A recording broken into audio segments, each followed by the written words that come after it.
Indianola, Iowa. At a news conference Wednesday, Pentagon Chief Pete Hegseth was asked about guarding against such drone attacks. We have pushed every counter-UAS system possible forward, sparing no expense or capability. The White House says President Trump will attend the dignified transfers of the soldiers when they arrive back in the U.S. I'm Ben Thomas. Forecasters say the first major storm outbreak just ahead of spring is threatening much of the central United States. They warn all forms of severe weather will be possible, including strong tornadoes. Scattered severe storms are expected to begin firing up late Thursday in the Texas Panhandle, western Oklahoma, and parts of Kansas. On Wall Street, the Dow down by 784 points, the Nasdaq dropped 58, the S&P lower by 38. More at townhall.com. If you're an investor with money in a 401k or IRA, what's happening right now in Washington could affect you directly. The Supreme Court ruling impacting Trump-era tariffs has injected new uncertainty into global trade policy. And when policy risk rises, investors move to safety. Plus, escalating tensions involving Iran are adding stress to an already fragile global landscape. Trade tensions, global instability, currency pressure. We're seeing gold and silver prices move higher again, with capital flowing toward tangible safe haven assets like precious metals. Call Advantage Gold at 800-900-8000 to get your free gold investment kit. You'll also receive a free copy of Ken Rogoff's book, Our Dollar, Your Problem. Many Americans are rolling over a portion of their retirement savings into physical gold and silver, tax and penalty free with Advantage Gold. Call 800-900-8000. Results vary. Consult your financial advisor before investing. Call 800-900-8000. That's 800-900-8000. Here's the Wall Street Business Report. U.S. stocks sank after the price of oil spiked to its highest level since 2024. The S&P 500 fell 0.6%. The Dow Jones Industrial Average briefly dropped more than 1,100 points before finishing with a loss of 784. The number of Americans applying for unemployment benefits last week was unchanged. President Trump officially nominates former Federal Reserve Governor Kevin Warsh as Fed Chair to replace Jerome Powell. Jerome Powell's term ends in 2 months. Powell and President Trump have clashed over interest rates. In late January, the president was asked if Warsh committed to cutting interest rates if he's confirmed. I don't want to ask him that question. I think it's inappropriate, probably. But he certainly wants to cut rates. I've been watching him for a long time. Ed Donahue, Washington. Berkshire Hathaway buying back shares. First time it's done that in nearly 2 years. For the Wall Street Business Report, I'm Bob Agnew. News and analysis at townhall.com. On Point Weather, brought to you by our friends at Palmetto State Armory. On 107 The Point. Here's tonight's forecast. Cloudy with a low temperature of 59. Tomorrow it's clouds to start, clearing for the afternoon, a slight 20% chance we get rain along the way. Warm with a high of 83. Now for the weekend, spring forward, change the clock Saturday night. We'll move an hour ahead. A mix of sunshine and clouds go with a 20% chance for rain Saturday and Sunday, highs in the low 80s. I'm Cal Moss with your On Point local weather. WQXL Columbia, W264DF. From the Bart Fireside Studio, the solution for keeping you warm this winter. This is 107 The Point. This is The Point. Make thepointradio.com. The Point.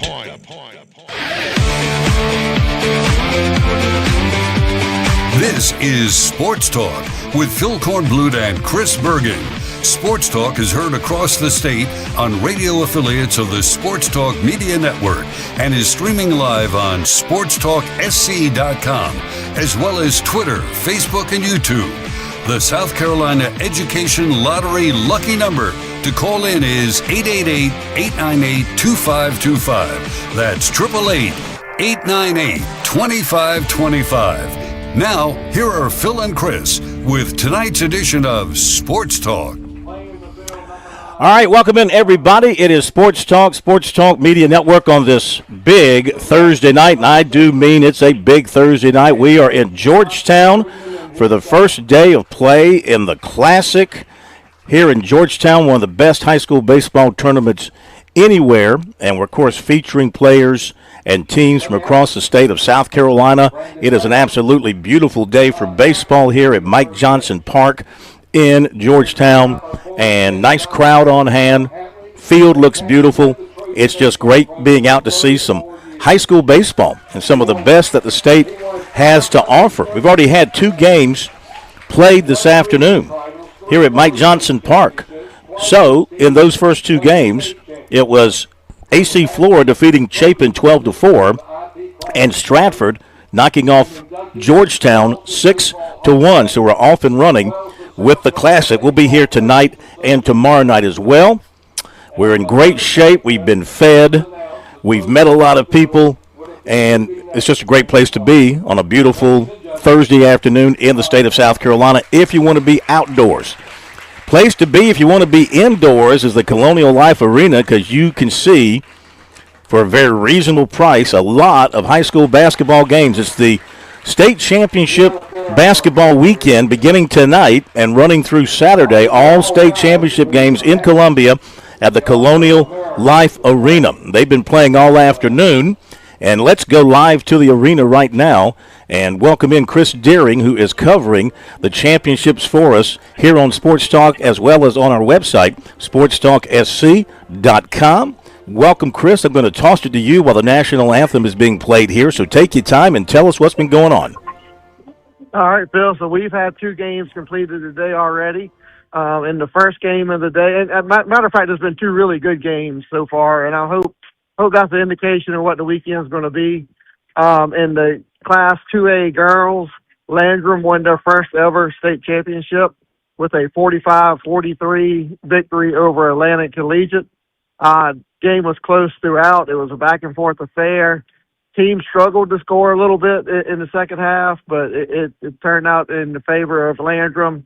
Like I said, they won their first ever state championship. They had a little something extra to play for. The coach's father passed away in February, so that was on their mind, and, they sort of dedicated the rest of the season to him.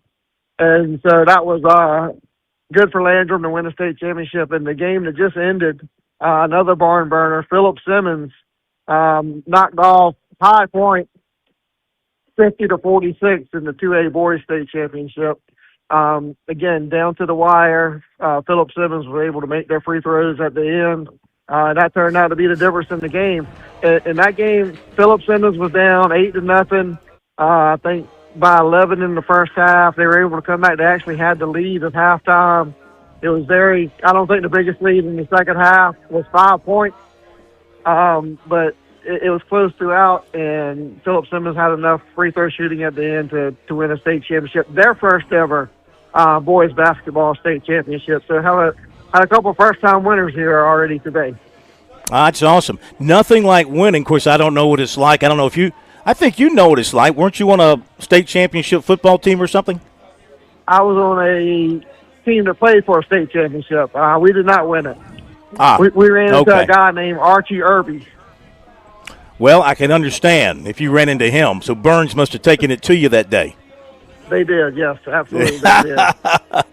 Well, back in my day, we got to the semifinals in basketball. Ran into a guy named Zam Frederick. Remember him? Yeah, he was good too.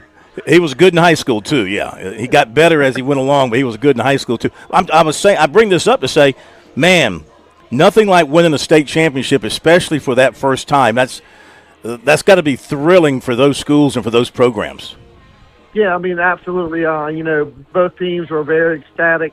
Been back right near the locker room with both of them. A lot of celebration going on. I'm sure you can hear in the background where I'm at now. The Philip Simmons cheerleaders are cheering as the team's coming out. They get ready to get on the bus. So just a lot of excitement for that team, and like I said earlier, for Landrum as well.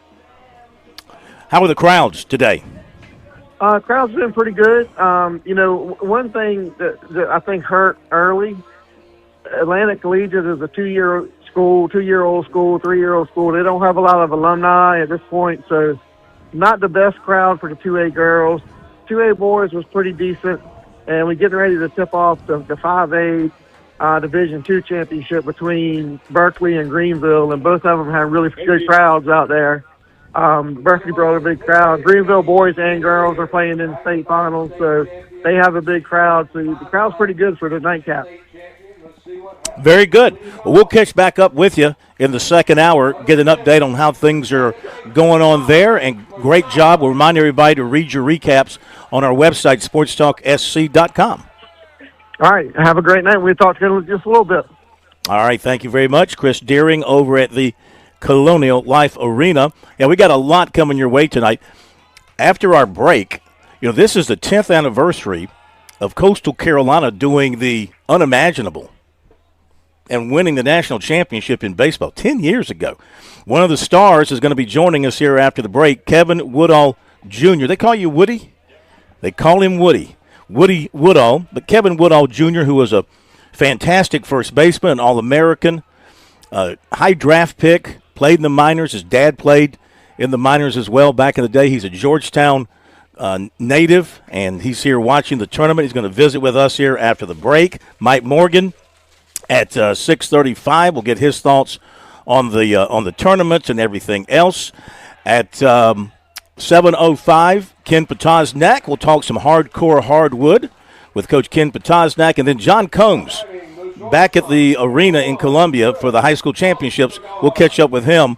7:35. Get his thoughts on what's happening over there at the CLA. Plus, we got recruiting for you as well.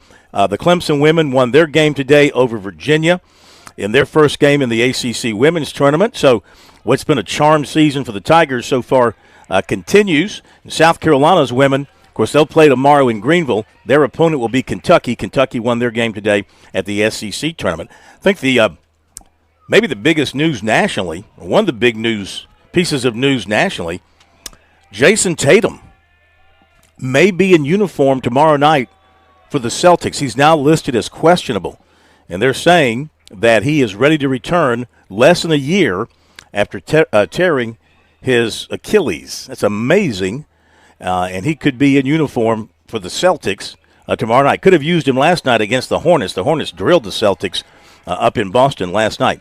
So we got a ton of stuff going on. I know we've been selfish this week. We haven't taken any calls, haven't gotten to any text messages. I blame the Plumber and Bergie. By the way, Plumber, you have a large fan base down here in Georgetown.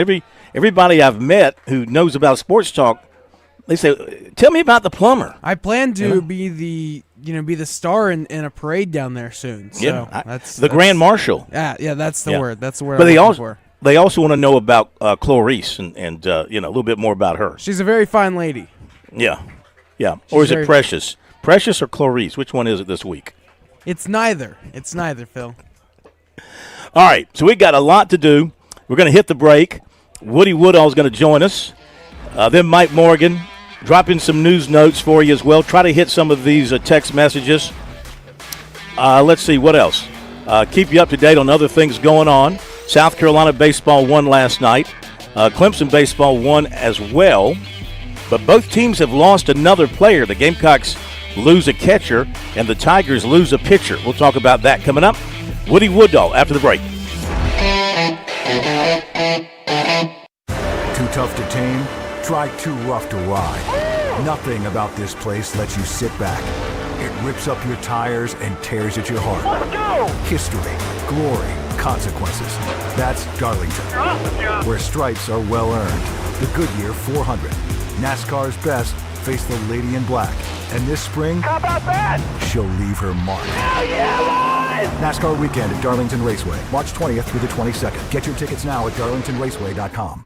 It might be tough to picture your kid in college today, but it'll be here before you know it. Future Scholar, South Carolina's 529 college savings plan, makes it easy to start saving right now. You can start with any amount. Savings grow tax-free, and friends and family can chip in too.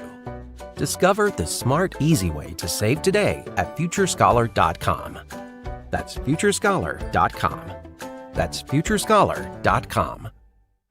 If you want to reach sports fans, there's no better place than the Sports Talk Media Network. We give your business exposure on over 20 radio affiliates across South Carolina, plus online at SportsTalkSC.com and on our growing social media platforms. That means radio, digital, and social, all working together for your brand. Our audience is loyal, engaged, and they trust what they hear from us. We partner with local businesses, regional brands, and anyone who who wants to connect with real sports fans. From live reads and sponsorships to digital advertising, we'll build a custom campaign to fit your goals and budget. Ready to advertise with Sports Talk Media Network? Visit sportstalksc.com/sales-contact. That's sportstalksc.com/sales-contact. Sports Talk Media Network. Advertising that reaches sports fans. The lottery is not about getting rich. It's about helping people, and it always has been. The lottery is what helped raise the Great Wall of China, build the roads of Rome, and today in South Carolina, it's what generates millions of dollars each year for scholarships like the SC Hope, Life, and Palmetto Fellows. The South Carolina Education Lottery is investing in you. Visit sceducationlottery.com/betteryou to learn more.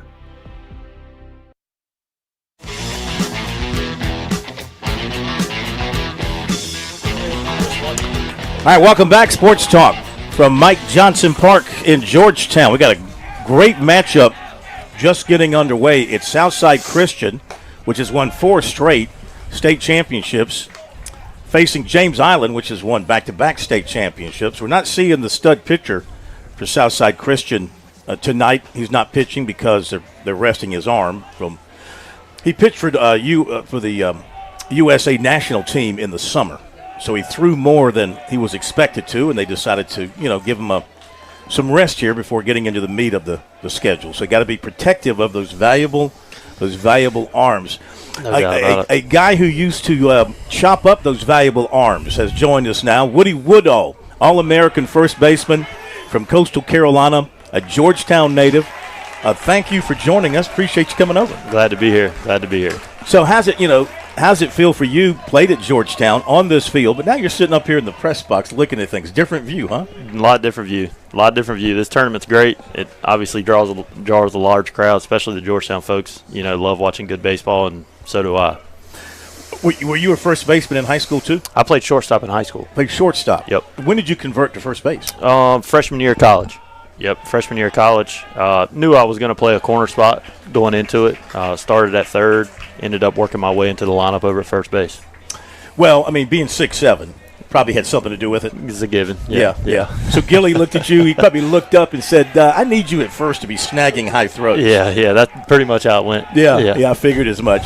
But, of course, the thing about Georgetown is, you got you and your dad, and you got Mike Johnson and Michael Jr. It's a family affair. Baseball's a family thing here in this town. Most definitely is. Yeah, I have a picture at home. I was a little kid. I was maybe 8, 9, 10 years old, and Michael took me into the clubhouse at Clemson. We went up for a game, and I can still remember that feeling of being inside of a real clubhouse, and that's where it kind of drew my love to want to play at the next level. And we've always been good friends with the Johnsons, and I've always looked up to him. Sure. What a coach he was. And I love this ballpark. For those who've never seen it, it's so unique because it's an old football field converted into a baseball diamond. They still have the old football bleachers out in center field. As a hitter, that's a pretty good backdrop to look into, isn't it? Yeah, one of the best. So, what was your longest home run here? Believe it or not, I actually did not hit a home run here in high school. What? Never? Never. Hit them all. I hit 3 my senior year, all on the road. I was a string bean. I was 6'5", 190 pounds. Couldn't hit my way out of a wet paper bag. Luckily, Coach Gilmore saw something in me, and it worked out. So, how is it that you ended up at Coastal? I was committed to Florence Darlington Tech as a senior in high school. I was playing Legion ball, and my dad ran into G.K. Young's dad down in Georgetown. They were somewhere, and they got to talking. Coastal had an infielder decommit really late. We graduated high school, and Coach Gilmore came down, watched me play 2 games here, Legion ball, said, come give it a shot. I was already going to junior college. He said, worst thing that can happen is you go back to junior college if it doesn't work out. At the end of the semester, I was thinking I was going to redshirt, and he came to me and said, hey, we're going to need you late in the situations over at first. That's the rest is history. Rest is history. Yeah. We're visiting with Woody Woodall, former star at Coastal Carolina. Could you believe that you developed into an All-American player from where you were? Yeah. I could. Yeah. Yeah, that was something instilled in me as a kid from my dad. With him, playing at the next level, he was drafted out of high school, so he saw some of the higher levels of baseball at a young age, and kind of instilled those disciplines in me and that vision that I could be that, if I worked hard enough. And luckily I grew, I put on some size, and it all worked out. So it's been 10 years. Can you believe it's been 10 years? I can't. No, it feels like yesterday. Yeah. I want to go back to that before we get to Omaha. I mean, you guys had to clear some hurdles. Yeah. To get to Omaha. Large hurdles. Yep. What was it like? Help me out here time-wise, time frame and everything, but you're in the regional in Raleigh against NC State. You're losing. Yep. In the decisive game, right? Yep. And and the rains come. Yeah. Pick it up from there. Tell me what happened with you guys after that. So we're in the visitors' dugout, third base dugout at NC State, and the rain comes. And the dugout drains they're clogged. So the dugout starts filling up with water. We're probably ankle deep in the dugout. They haven't called the game. Coach Gilmore gets mad and frustrated with the NCAA because we had nowhere to go. They had us in the dugout. NC State was in their locker room or whatever, and then, in a regional, it's supposed to be even. Yeah. So he gets frustrated, tells us, get on the bus. We're headed to the hotel. We'd already checked out of the hotel, so we didn't have a hotel. So we go to a new hotel. They end up postponing the game to the next day. We sat around the hotel lobby 2, 3, maybe 4 hours. Weren't you in the ninth inning already? It was the ninth inning. Yep. And you were down. Were you down to your last out? We were. No, we had one out. You had one out. We had one out. Okay. GK Young was in the box. I was on deck. We were roommates. So we go back to the hotel. It's probably 2, 3 o'clock in the morning, and we finally get settled down. I still remember to this day, we sat and watched Too Fast, Too Furious was on TV. And me and him both look at each other. We're like, we're not sleeping. I mean, we can't sleep. Right. Biggest at-bats of our life tomorrow morning at noon. We can't sleep. Yeah. So not much sleep was had. We go to the ballpark the next day and just kind of, our team kind of had the mindset that, we were going to figure it out. Some way we were going to figure it out. I ended up getting pinch hit for. Tyler Chadwick pinch hit for me, luckily. Left-handed hitter. The guy throws an 0-2 slider off his kneecap. He goes to first. The next hitter, Seth Lancaster, hits the ball to right field. We take the lead. Now, they threw a different pitcher at you after they didn't throw the same guy who was out there. They didn't. No, they actually warmed up a left-hander and a right-hander. Okay. And then run a right-hander out. So I had a good idea. I mean, Coach Gilmore liked to play the matchup game. Mm-hmm. And when the right-hander, when he came out, I was ready to go, but they went to Chadwick, and, I mean, it worked out. He made all the right calls. Absolutely. Hey, he's not a Hall of Fame coach for nothing, right? Exactly. So you survived that, and then you have to go to LSU for the Super. Yep. What was that like? That's an experience. No doubt about it. I've never been to a college football game as loud as it was at LSU. The first night we played, they Greg Dykeman hit a home run to right against Andrew Beckwith, and I was talking to Mike Marson. We were sitting next to each other in the dugout, and just like you and I are. And could not hear each other. It was so loud. I mean, it was incredible. Mm-hmm. The fans were great. We rolled up to take BP before game one, and the parking lot was packed. It looked like a football game. I'd never seen anything like that. It was a totally different experience. The fans were great. The ballpark was outstanding, and to come out of there with 2 wins and not take a loss in Baton Rouge was pretty special. Not many teams do that. Yeah. So you're now you're America's Cinderellas now. Yeah. And you're the team of destiny, and you go to Omaha. What was I know you had the day before they had the media day and your chance to work out in the park. What were your first thoughts when you walked onto that field? When you walk through the tunnel, when you walk down through the tunnel and you see the grand stadium that it is and the dirt and everything, I mean, it's incredible. It's breathtaking. Yeah. It's almost unbelievable. That first game we played Florida, we were facing Logan Shore. I believe he was 12-0 or 12-1, SEC Pitcher of the Year. On paper we probably had no business being there, but we thought we were going to beat them. Mm-hmm. And we beat Florida, and we went back to the hotel that night, and I thought, whoa, we can win this thing. Yeah. Because we beat the unbeatable. Yeah. Number 1 seed, and we kept it rolling. Championship series against Arizona. Yep. Yeah. Yep, lost game 1. Mm-hmm. We had a say-in that year, maybe once, never twice. We got swept at Georgia Tech. That was the only time somebody got us twice that year. Yeah. And so we, that was our mindset, and we shook it off. And we had an awesome group of upperclassmen that year that was able to keep our head on straight. And as much as Coach Gilmore and Coach Schnall, Coach Schillen, Coach Thomas, as much as they did, I mean, we had some really, really good player coach mentors that kept the younger guys locked in, and everyone knew their role, and it just meshed up and worked out. Where were you in the dog pile? I was trying to pace myself so I didn't end up on the bottom running for first base. So I was probably middle of the pack. Yeah. What did it feel like? It was incredible. It was incredible, man. I remember we were in a two-strike count with 2 outs. I think it was the 3-2 count to end it, and Tyler Chadwick's playing second. I was playing first. We were really, really good friends, and I looked over at him and I was like, "This is so much fun." And it could have went either way right there. Yeah. But it was just so much fun in that moment, and when we won, I mean, it was incredible. Was Martian on the mound? Alex Cunningham was on the mound. Cunningham. Yep. Okay. Burns High School. Yeah. Yep. He was on the mound. And you felt good with him on there. Oh, absolutely. Yeah. AC was our guy. Yeah. What a team.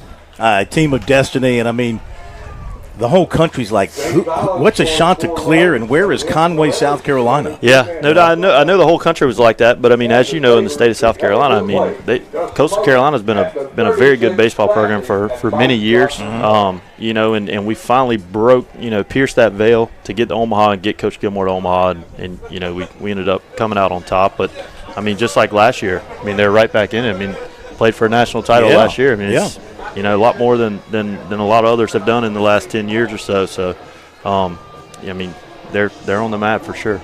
Nobody's taking Coastal Carolina baseball for granted anymore. You're right up there with all the majors. So, do they have plans to celebrate you guys at some point? They're going to do something. I've heard that they're going to do something.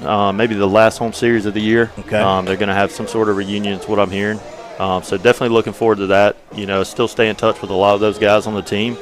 And, everybody's all over the country now. I mean, we're 10 years away. Guys got kids and things like that. So it'll be nice to see everybody and kind of relive some of those memories. You are here in town? I do. I live here in Georgetown, yep. And you are doing what? I sell insurance in Pawleys Island at Field Insurance. Nice. Yep. So I've been there 3 years now, and everything's going well. Got married a couple years ago and enjoying life. Family's here, so everything's good. Outstanding. Thanks for coming over. Really appreciate it. Great memories. Yeah, man. Thank you so much. Thank you, Phil. Woody Woodall, 4th all-time in home runs at Coastal Carolina, according to my statistician, Brandon Brown. Historian. But that's a story, one of the great all-time sports stories in South Carolina history, the state of South Carolina, to see Coastal Carolina. I did not know that story about the dugout flooding and Coach saying, we're getting out of here, let's go back to the hotel or go to a hotel, kind of forcing their hand. And then, can you imagine being one of those guys who was going to have to hit or be in the hole to get ready to hit, having to sleep on that overnight, knowing that, what you were going to be facing. Understand why you couldn't get any sleep. Thank you, Woody Woodall, for joining us. Awesome stuff. We appreciate that. We are here at Mike Johnson Park in Georgetown. Play is continuing between James Island and Southside Christian. We're going to hit the break. We got Mike Morgan. Morgan on the Move is coming up in just a moment. Don't go away.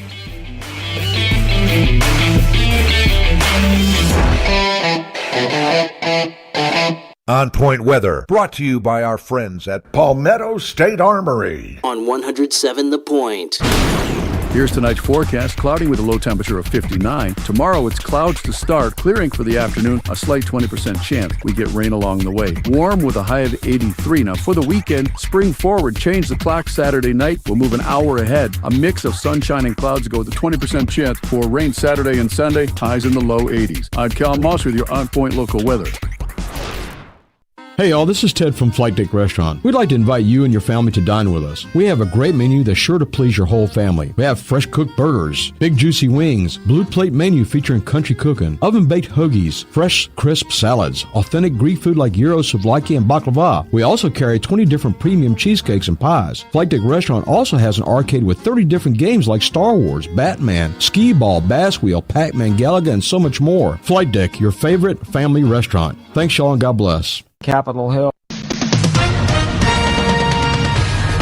With SRN News, I'm Keith Peters in Washington. The United States and Venezuela have agreed to reestablish diplomatic relations in a major shift of a historically adversarial relationship. The move comes after rounds of Trump administration officials have visited the South American nation after a U.S. military operation deposed former President Nicolas Maduro in January. President Trump has fired his embattled Homeland Security Secretary Kristi Noem.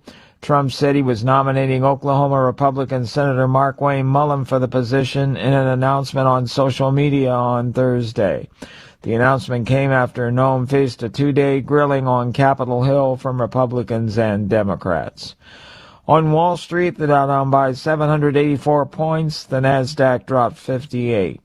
More details at srnnews.com.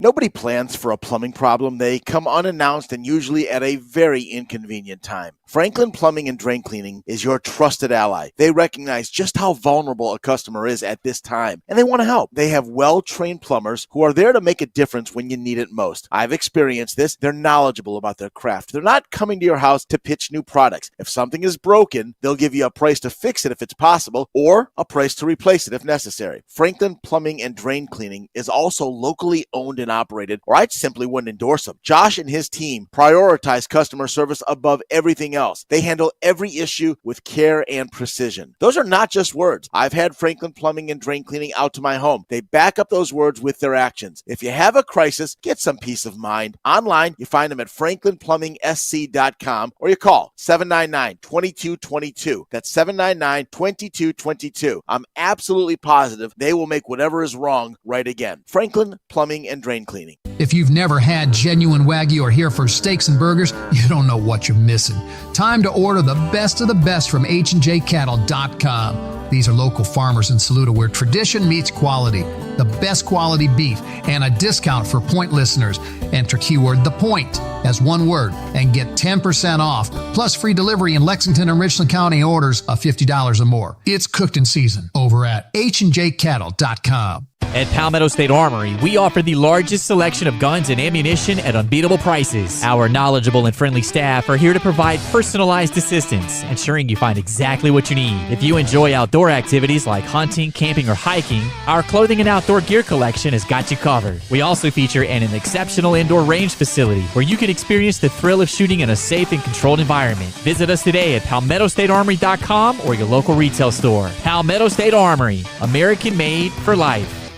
Hi, I'm Sean Paliak, the new owner of Columbia Screen Printing and Design, formerly Bardak Design and Tease Me. We've rebranded, but our experienced staff and quality results haven't changed. We proudly serve the Columbia area with top-notch garments and design, and offer free delivery on our local orders. Visit us on Rosewood Drive near the fairgrounds, or check us out online. For t-shirts, sweatshirts, jerseys, koozies, and more, call Columbia Screen Printing and Design at 254-7940. We're local, fast, and ready to wow you.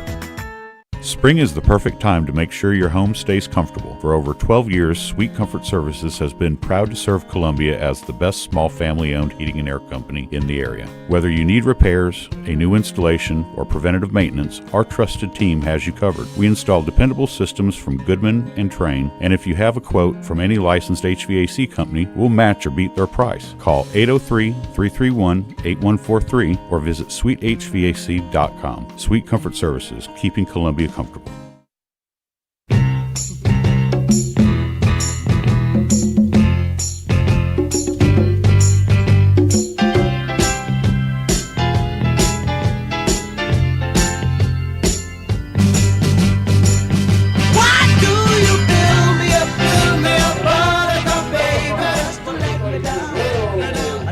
Welcome back, everybody. Coming to you from Mike Johnson Park in Georgetown. Great night for baseball. If you're down this way, come on over. Got baseball all day tomorrow and Saturday as well.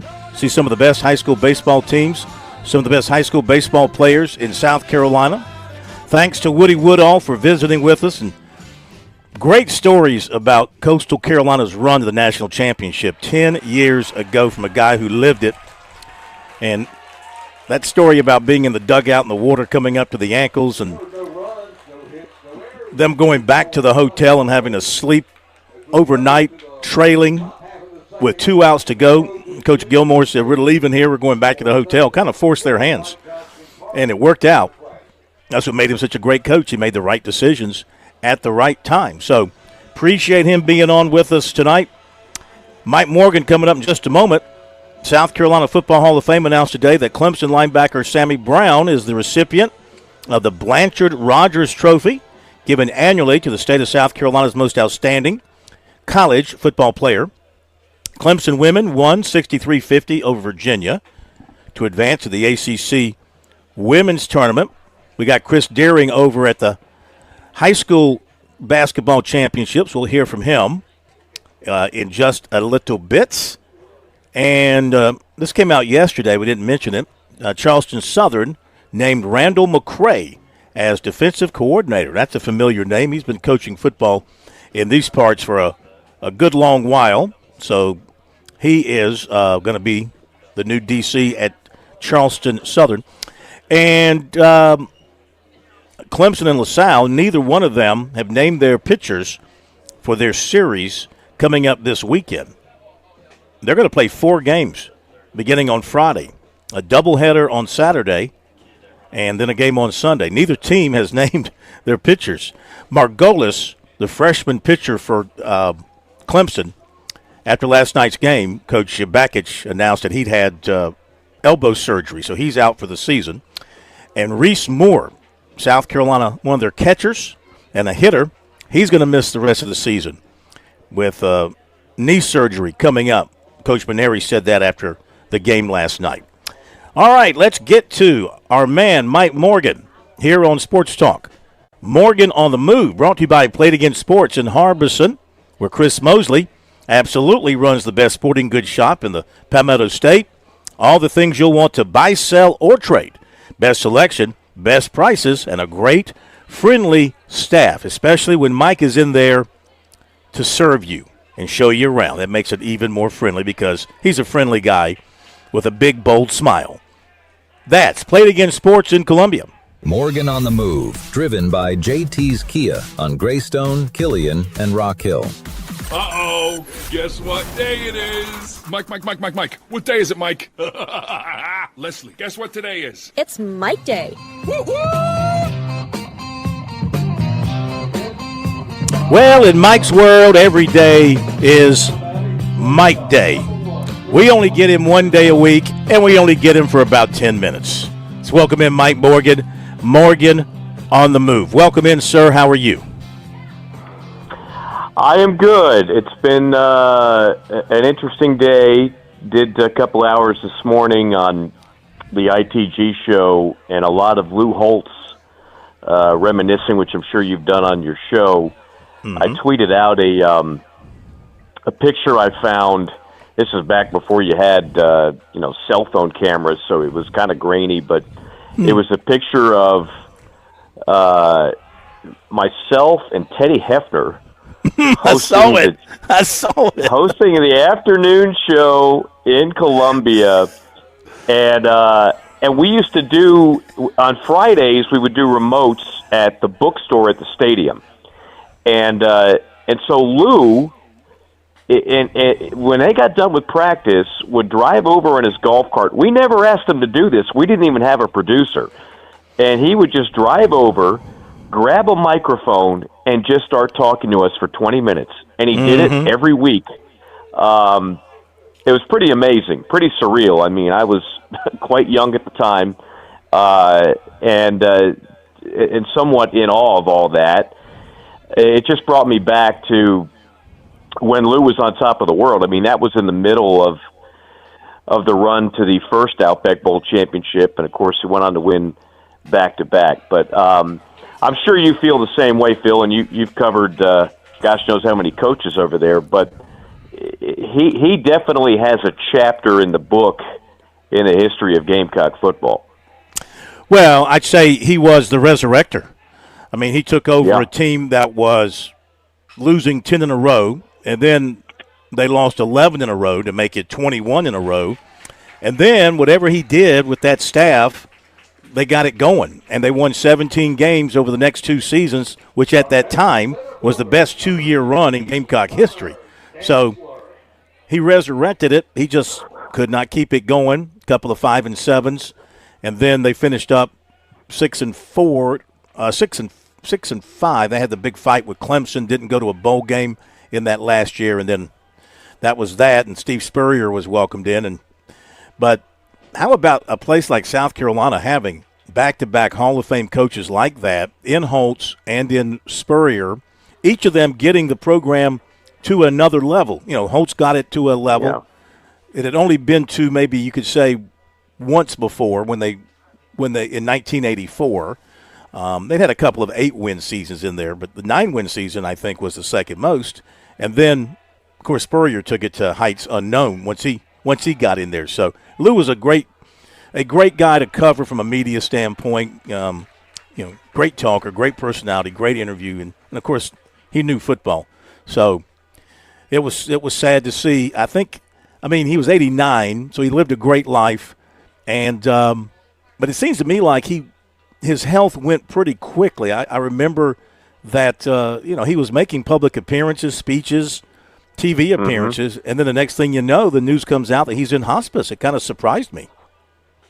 Yeah, I think the family obviously knew, but I think publicly that was kept pretty well in check. So I think that surprised a lot of people. I started hearing about it a couple of months ago, just from people who knew him well, and I got to know Skip fairly well also.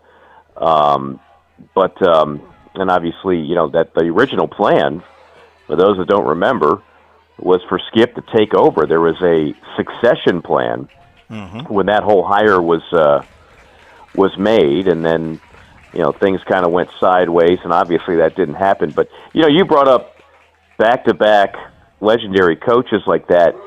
What makes it even more intriguing is that other schools have tried this. North Carolina is trying it right now with Mac Brown. That's not going. They did try it with Mac Brown. That didn't go very well, and now they're trying it with Bill Belichick. That's not going very well.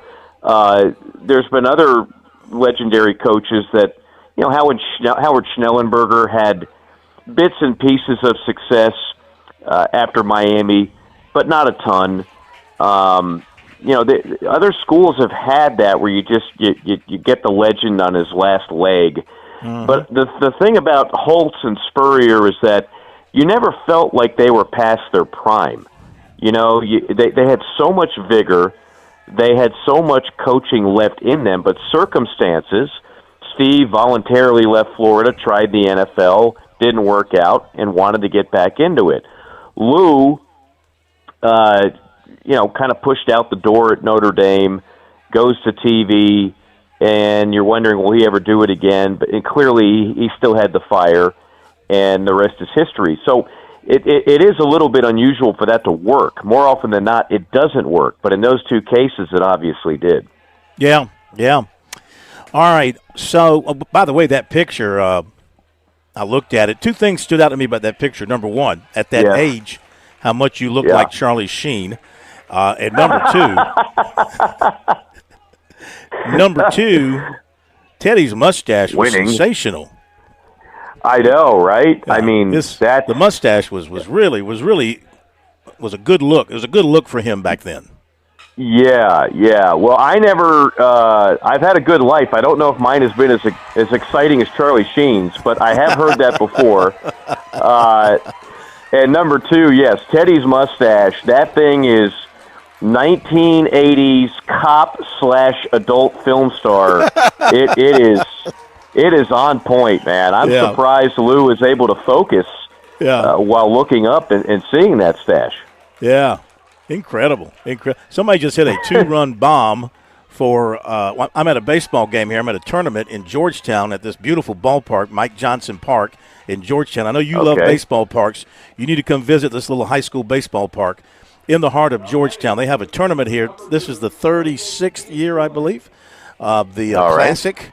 And best baseball teams in South Carolina, basically all of them are here. A lot of professional prospects in this tournament. But anyway, let's turn our attention to basketball with the tournaments now about to crank up. The big tournament's about to crank up starting next week. And SEC in Nashville. What are you expecting? Florida will be the favorite. Darius Acuff might steal the show. And Auburn will likely have to win at least a game to get into the tournament. The other stories, I think, will be there, but maybe not as dramatic. You know, there'll be a lot of teams there. There'll be a couple that probably are not real sad when the season ends. And then there'll be several that already know they're going to go to the big dance. They're just playing for seeding. And then in the case of Florida, a chance to defend that championship and maybe even still an outside shot at a number 1 seed. But you know how I feel about the cliche that anybody can win it. No. Not anybody can win it. If you're playing on Wednesday, there's a reason you're playing on Wednesday. And you're not good enough to win it. You're good enough to go there and have a little fun and hopefully win a couple games, but you're not winning this thing. The teams at the top of this league are far superior than the teams at the bottom, and that's the way it is in most leagues. Do you see a sleeper? Now, Florida, of course, is just playing lights-out basketball. They turned it on, and they have not turned it off since they had a little bit of a slow start, and they've turned it on, and they have not turned it off. But when you look at the rest of the pack, who is somebody that, well, you think might make it to the championship game against them? For example, there's always Kentucky to think about. You got to believe that Kentucky, with that talent, at any point can turn it on and put a great run together. Or maybe a Tennessee with their talent. A couple of teams that are down in the standings but certainly have the talent to run the table. Well, I'll give you 3, and Kentucky's not one of them. It's Arkansas because of Acuff, who I think is one of the most special freshman point guards I've ever covered or ever seen. He's that good. Alabama can score 100 on anybody, and therefore they're a threat. And the team you mentioned, Tennessee. I don't see many other teams in this field that can win it all. There's quite a few that can make a run. Yeah, they could win a couple games. But in terms of cutting the nets down at the end of it, I would choose from those 4, and there's really not a 5th that comes to mind. You know, I think at that point you're kind of reaching. Well, if Missouri does this and that and the other, okay. Well, you know, what about Texas A&M? I mean, I think Texas A&M is a great story. Yeah. I don't think they're built to win the whole tournament. So I'd like to give you a better answer that's a little more diplomatic, but I just don't feel like the other teams are quite in the class of those. I know the SEC is primarily your thing, but you're a lover of college basketball and basketball facilities. So I read this story in The Athletic about what's going on at North Carolina with the Smith Center, the Dean Dome. Yeah.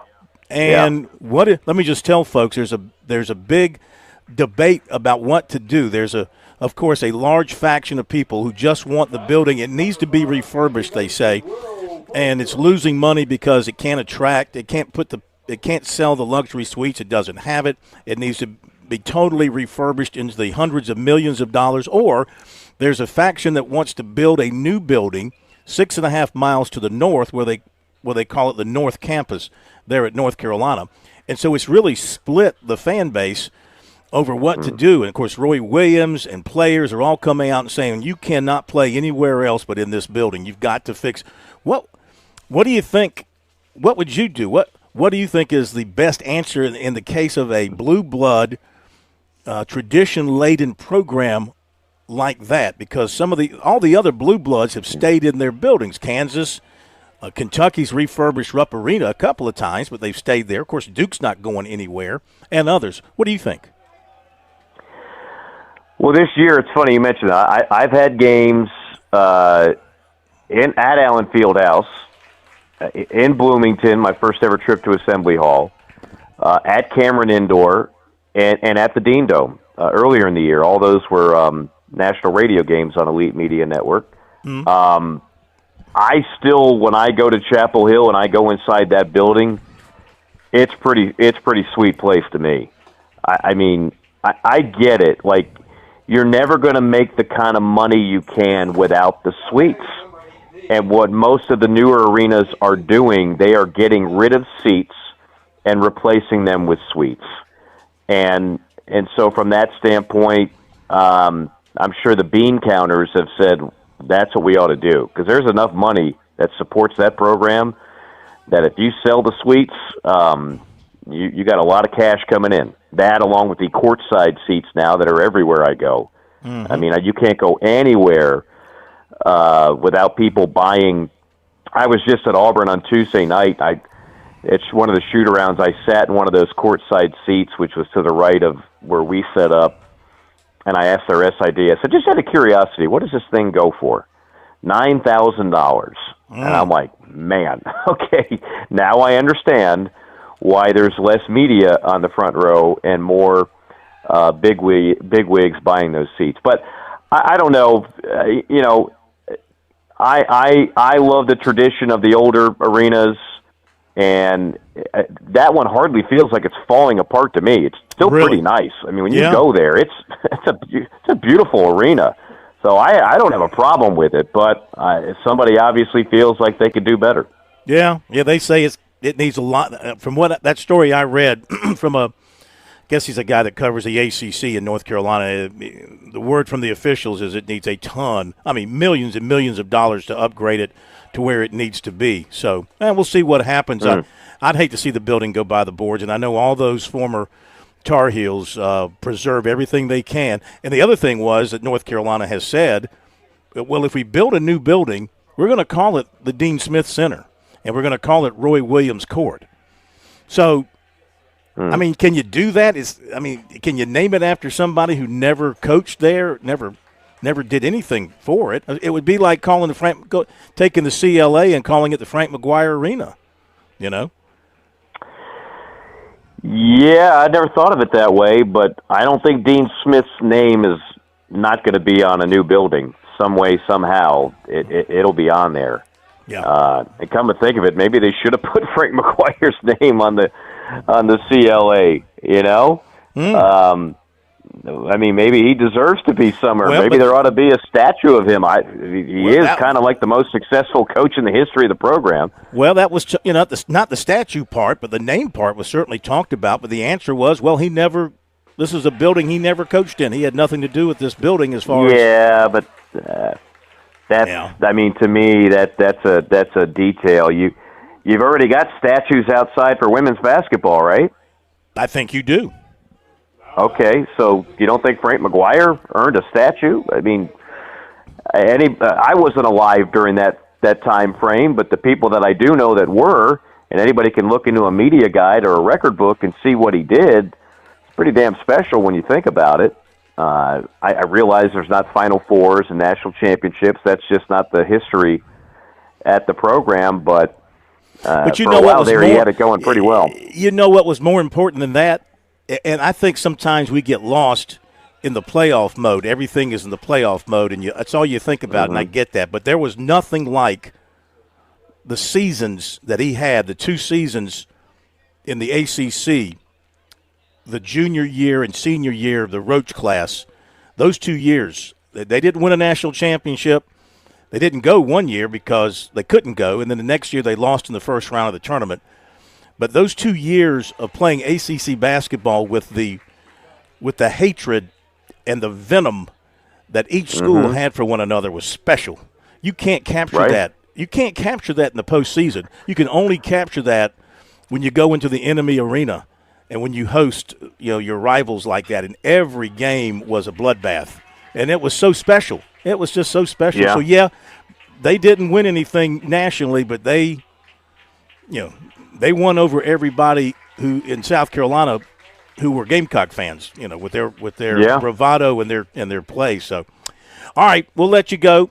Have a great rest of your week, and we'll talk to you next week. Okay, guys. Be well. Mike Morgan on the move. Yeah, sometimes I know winning the national championship is a great thing. I get it. It's the ultimate, right? But you can't overlook what it means to win a conference championship, what it means to win a regular season championship in your league. beating your neighbors and having those bragging rights. That's pretty special. We'll be back. Too tough to tame? Try too rough to ride. Nothing about this place lets you sit back. It rips up your tires and tears at your heart. History, glory, consequences. That's Darlington, where stripes are well earned. The Goodyear 400, NASCAR's best, face the lady in black. And this spring, how about that? She'll leave her mark. Hell yeah, boys! NASCAR weekend at Darlington Raceway, March 20th through the 22nd. Get your tickets now at darlingtonraceway.com. Every lottery ticket purchase keeps education in our state moving forward. In fact, the lottery has raised more than $200 million for state school buses to get our students to school safely every day. Then, the lottery helps those students go even further in their education by funding the Life, Hope, and Palmetto Fellow Scholarships. So remember, when you play the lottery, you're keeping South Carolina students on the road to success. Learn more at sceducationlottery.com/betteryou. Looking for a new car? You need to think about a Kia. If you're in the market for an SUV, consider the new Kia Telluride or the new Kia Sorento. They're big, they're strong, and loaded with tech for thousands less than Honda or Toyota. You'll see the difference right away, and you get double the warranty. Plus, you get the JT's Advantage million-mile warranty and about 1,000 other things you have to see to believe. If you want the biggest bang for your buck, it's time to think about a new JT's Kia. We're serious about saving you money.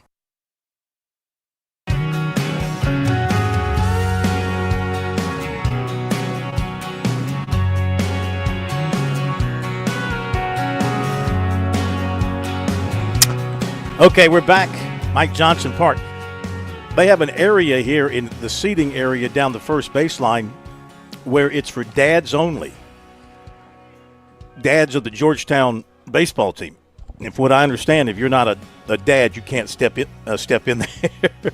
And it's where the dads all sit, and I guess they talk about the game, they talk about their sons, they yell at the umpires, they second-guess the coaches. Great little area. The baseball tradition here is just sick at Georgetown. They've had such a great baseball tradition. The ACC today released the schedule for the tournament. Remember now, they did not have times on their bracket because they wanted television wanted to decide when to play certain games. They were trying to get the best matchups in the evening. So the first round will be on Tuesday. The first game of the day will pit the number 10 and number 15 seeds. At 4:30, it'll be the 11 and 14. And then at 7, it'll be the 12 and 13. I guess they figure that's going to be the best matchup, a 12 and a 13. Two sucky teams that will play one another. Then the next day, Wednesday, the 11th, at noon, the number 7 seed will play the winner of the 10-15. At 2:30, the 6th seed will play the winner of 11-14. At 7, it'll be the 9 seed playing the winner of the 9 and the 8 will play. The 9 and the 8 seed will play. And then the last game of the day that night will be the number 5 seed against a 12-13 winner. The next day, the number 1 seed will not play until the 7 o'clock game. The number 2 seed, Virginia, will play at noon. Duke will play in the 7 o'clock game.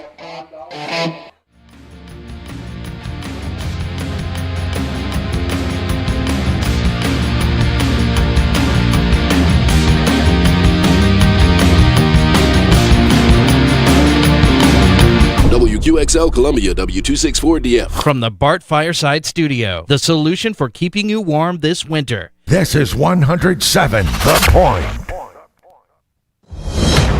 News this hour from Town Hall. I'm Keith Peters in Washington.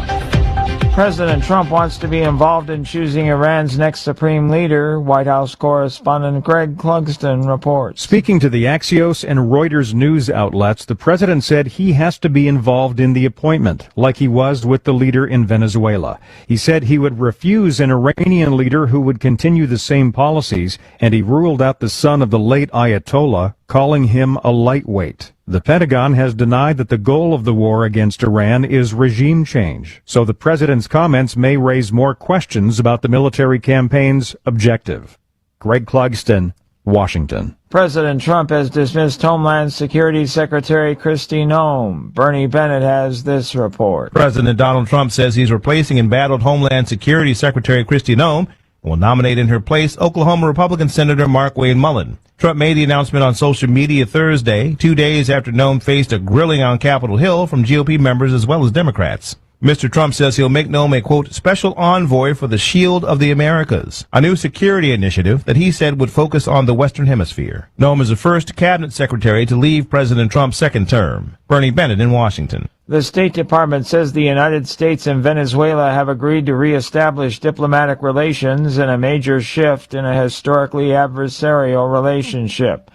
The move comes after rounds of Trump administration officials have visited the South American nation after a U.S. military operation deposed former President Nicolas Maduro in January. A rough day on Wall Street with the Dow Jones Industrial Average plunging 784 points, the Nasdaq dropping 58, the S&P lower by 38, oil at $79.71 a barrel. More at Town Hall. The following is a real-life story from Trinity Debt Management. I had a lot of credit card debt, and it stressed me out. But what I thought was a solution turned out to be a problem. I kept hearing ads about debt settlement that seemed too good to be true. And actually, it was. When I called, they told me to stop paying my bills. That didn't sound right to me at all, so I hung up. Later, I found out that debt settlement is bad, real bad. Then I learned that there is a right way to pay off your credit cards. It's called a debt management program from the great team at Trinity. Trinity had a plan. In the end, I paid off my bills, I saved thousands, and I even improved my credit score. If credit card debt has you down, call Trinity at 1-800-990-6976. My name is Heather. Please forget debt settlement and remember Trinity Debt Management. 1-800-990-6976. U.S. stocks sank today after the price of oil spiked to its highest level since 2024. Bob Agnew reports. The S&P 500 fell 0.6% of its value on Thursday. The Dow Jones Industrial Average briefly dropped more than 1,100 points before finishing with a loss of 784. The Nasdaq Composite slipped by 0.3%. The losses come as financial markets around the world keep following the cue of the oil markets. Oil prices gave back some of their big gains late in the day. That helped stocks in the U.S. moderate their losses at the end of trading. Bob Agnew reporting. Some 24 states are challenging President Trump's new global tariffs in court. On Thursday, the states filed a lawsuit over import taxes he imposed after a stinging loss at the Supreme Court. They argue Trump is overstepping his power. News and analysis at townhall.com. From Washington, I'm Keith Peters. On Point Weather, brought to you by our friends at Palmetto State Armory. On 107 The Point. Here's tonight's forecast. Cloudy with a low temperature of 59. Tomorrow it's clouds to start, clearing for the afternoon, a slight 20% chance we get rain along the way. Warm with a high of 83. Now for the weekend, spring forward, change the clock Saturday night. We'll move an hour ahead. A mix of sunshine and clouds go with a 20% chance for rain Saturday and Sunday, highs in the low 80s. I'm Cal Moss with your On Point local weather. WQXL Columbia, W264DF. From the Bart Fireside Studio, the solution for keeping you warm this winter. This is 107 The Point. This is The Point. Make thepointradio.com. The Point.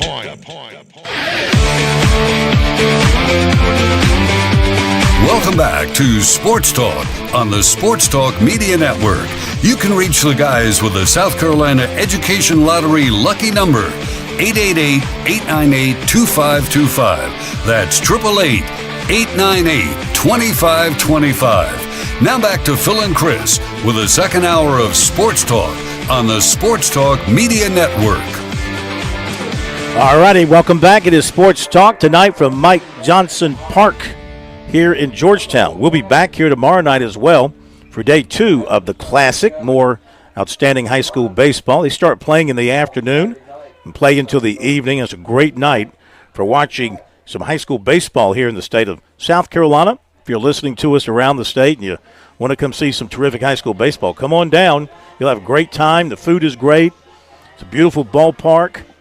Nothing like being outside on a nice spring night in South Carolina. We got Chris Deering over at the state championships. He'll be checking back in with us in a little bit. We've already had a couple of teams to win state championship titles for the first time today. We'll get more from him coming up. We've got recruiting coming up. Also going to get to Dabo Sweeney and Lenora Sellers. Them from this week, talking about spring football practice at their respective places. But it is time now for more basketball talk here on Sports Talk with Coach Ken Potosnak. Hardcore Hardwood with Ken Potosnak on Sports Talk.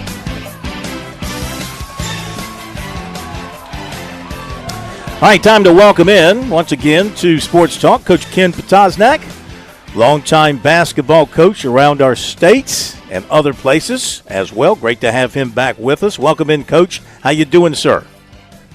I'm doing great, Corn. It sounds like you're already into baseball and spring football. We got to talk some hoops, man. Oh, no. We're including hoops. We haven't forgotten the hoops. That reminds me to say that South Carolina State is playing North Carolina Central right now and is leading 62-59, just under 8 minutes to play in that game. By the way, before we get started, Coach Greg Elliott told me to tell you hello. Greg Elliott, one of the longtime terrific high school coaches in the Low Country, and terrific guy, terrific coach. I know his last stop was at the Citadel, actually, and he's one of the best. Yes. He's here because he's involved with the tournament, and a guy that loves sports and is active in many ways. So let's talk about Clemson and North Carolina. Boy, the Tigers had a chance, had the lead, had it tight, had the ball last. What'd you see on the last possession there for Clemson? Well, the actual last possession, I did see a foul at the rim, down 3. There was a lot of contact, and it wasn't vertical contact, but the layup was missed, and that could have cut it to 1 with maybe 2.5 seconds left. But that's just one play. That was obviously the last scoring opportunity for Clemson. But in terms of the game, I mean, they played really, really well defensively. It took an unbelievable effort from a wing guard, Bogovic, who's a freshman. He's an older guy, but he's from Montenegro, and he's from Eastern Europe. He made 6 threes and had his best game of the year. Without Caleb Wilson, they were going to need somebody to do something special, and he had a terrific game. He made some really hard shots. Derek Dixon from D.C., another freshman, made a big 3 as well. But defensively, they did everything they needed to do. They held a really high-octane North Carolina team under 70 points. That's what they do to people. They just couldn't get 270, particularly in the first half. They had a lot of really good looks from 3, just couldn't get them to go down. In the second half, Phil, that changed. Carter Welling made 3 threes. Godfrey played great. When he gets 2 feet in the paint, he is just a man in the lane. He was 10 of 13 from the field. So they needed a little bit more help offensively, but they are right there, and I really think that they can do some damage in the ACC tournament, and will be a really, really tough out as they head into the NCAA tournament. Well, they held the Tar Heels at 38% shooting, but the Tar Heels did make 12 threes. 12 threes out of 22 made baskets. So they were knocking down the threes. And here's something, of course, that is pretty amazing. And one time I spent, I don't know how long, going back through the history of the Clemson-North Carolina series in Chapel Hill, looking at the foul shooting and how just lopsided it was over the years in Chapel Hill in favor of North Carolina. And here again, the other night, North Carolina goes 11 for 15, and Clemson 4 for 6. They get 6 free throws. North Carolina was called for 15 fouls. Well, they both were called for 15 fouls, okay. But North Carolina had the advantage of 15 free throws to Clemson's 6. I mean, conspiracy theorists always believe that Clemson gets hosed on Tobacco Road. And the Tigers ended up going 0-4 against Tobacco Road teams this year. So that's got to stick in the craw of Brad Brownell a little bit. Well, I tell you, he's the only Clemson coach that's ever won in Chapel Hill, and he's won 2 of the last 4. And going into the game, I think I said it weeks ago that it was going to be North Carolina was in for a really, really tough game against Clemson there. And I think, Clemson's 1 or 2 possessions away from winning that game. They took good shots. They had good looks. They just really didn't knock down enough threes. And, when you talk about their losses, Phil, Virginia Tech, 12 made threes. Wake Forest, 12 made threes. And not 12 of 30 or 12 of 35, 12 of 22, 12 of 21. North Carolina, Virginia Tech, and Wake Forest losses. Each one of those teams shot the 3 really, really well. And you're going to have to do that against Clemson. You're going to have to make some guarded threes because their quarter-court defense isn't going to allow you to get cheap, easy baskets in the paint. And kudos to Clemson. I still think they are doing much, much more with less, certainly in comparison to many of these teams. He's really developed his team over the course of the year, and if they can hit their stride offensively, if they can just find a little bit more offense heading into this weekend and into the ACC tournament, it could be an interesting march for Clemson and their fans. You spent a lot of years coaching in the state of North Carolina, not at North Carolina, but in the state. Just had this conversation with Mike Morgan, the story about the Smith Center, the Dean Dome, and the infighting going on in Chapel Hill over what to do, renovate it or go build something new. And there's a lot of debate going on and a lot of divisiveness in the fan base over which way to go here. Of course, the players, former coaches, former players, they don't want, and a lot of fans don't want to leave that facility and go somewhere else, including they're talking about a spot in what they call the North Campus, 6.5 miles away, which would be quite a hike from Franklin Street to get over there, from what I understand. Anyway, having coached in the state of North Carolina like you have, I mean, this is a huge issue for that university, is it not, deciding what to do here? I would think so. I hopefully they side with the former coaches, the former players, and everybody within the basketball offices that left their blood, sweat, and tears there for the last 60 years. And whatever those guys was wanting to decide, hopefully they can find a way to renovate and keep it there, or whatever the people that put everything and put their lives into the program. It's a terrific place to play. I remember it like yesterday. It's 36 years ago. It's really hard to believe, but we were up 20 points at halftime when I was at Wake Forest with a great Rodney Rogers and Randolph Childress team. And I'll never forget, at the buzzer, Brian Reese, stickback, beat us by one at the buzzer. It's something that you never forget. But that fan base and, 20,000 plus every night in there. I had a chance to go see Jeff Lebo, my former boss and great friend, then play Syracuse just a few weeks ago. And it's still the same as it was then. And hopefully for the former coaches, players, and everybody that's put their lives into that building, they can find a way to keep it as needed. It's pretty awe-inspiring. I've been there several times. It's pretty awe-inspiring to look up in the rafters and see all those jerseys hanging, and the championship banners, the ACC banners in particular, and the national championship banners. It's pretty awe-inspiring. All right, let me ask you this now. I'm going to skip over South Carolina because, I mean, let's face it, their basketball season is done. I mean, they'll get a game at the SEC tournament. Maybe they'll, Well, Phil, I will tell you this, though. All right, Just all right, one all right. thing I will tell you is, when I was at South Carolina, I will never forget this. We beat LSU in the first round. Chris Lofton in Tennessee. This was in 2006, I believe.